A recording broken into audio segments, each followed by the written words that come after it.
Started out with snow, and now it's just turned to rain. So I know some of you guys don't get snow, but there it is. And now we're going to the shop. Now, one person in the YouTube may recognize that handle. That's my handle imported. It is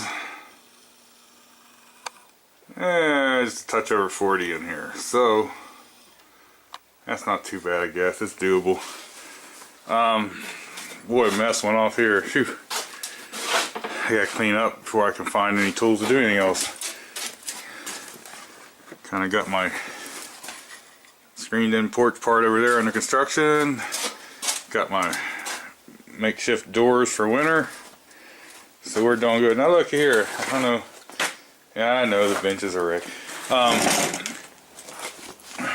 That's a real old welder. I know it worked 25 years ago when I put it down in the basement part of the house.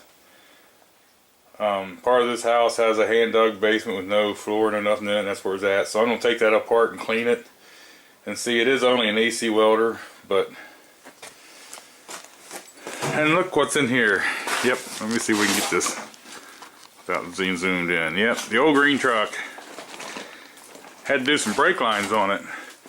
Now I had some brush in here, but if you look, this is green.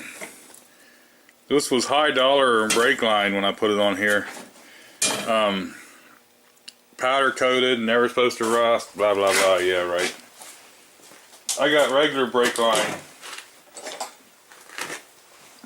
like this, the regular coated vinyl line on here that was put on at the same time, coming from the master cylinder down there. And that one goes down into the harsh environment too. Put on at the same time the green one, and that one looks brand new. That green powder coated stuff, I don't know.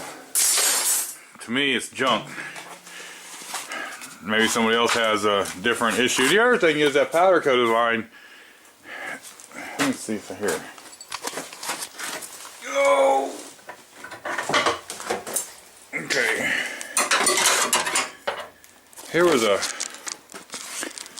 a part of that powder coated line.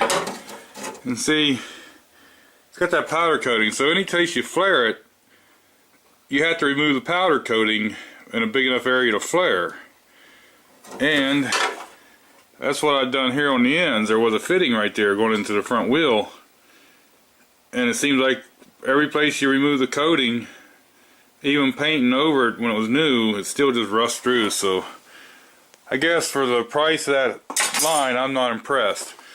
So I was starting to get some of the brake lines run, and this, let me try to hang this light up here.